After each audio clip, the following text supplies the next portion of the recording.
দেশের অর্থনীতিকে নেতিবাচকভাবে উপস্থাপন করা হচ্ছে, তবে বাস্তব চিত্র তেমনটা নয়। ঢালাওভাবে দোষ খোঁজার প্রবণতা দুঃখজনক, এমন মন্তব্য করেছেন অর্থ উপদেষ্টা ডক্টর সালেউদ্দিন আহমেদ। সোমবার রাজধানীর আগারগাঁওয়ে রাজস্ব ভবনে চলতি অর্থ বছরের রাজস্ব বিভাগের বিভিন্ন কার্যক্রম নিয়ে সেমিনারে এ মন্তব্য করেন উপদেষ্টা। বলেন, দুর্বলতা থাকতে পারে, তবে দেশের অর্থনীতিবিদদের অনেকেই সরকারের ভালো কিছু দেখছেন না।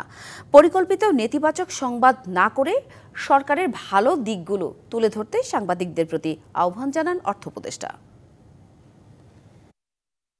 যারা দেখে অর্থনীতি কিছুই দেখেন না, দেখতে হলে দৃষ্টি লাগে, অন্তর্দৃষ্টি লাগে, আর অ্যাটিটিউডটা লাগে। যদি দেখতে না চাই, দেখতে পাবো না।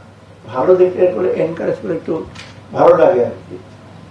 আর খারাপ ডেফিনেটলি কনস্ট্রাকটিভ দরকার, ভ্রান্ত পথে যেতে পারি, এটা একটু কনস্ট্রাকটিভ ওটা ভালো হয়। এখানে মনের মাধুরী মিশিয়ে সব বলতে থাকবেন চারিদিকে, এইটা আবার ঠিক না আর কি।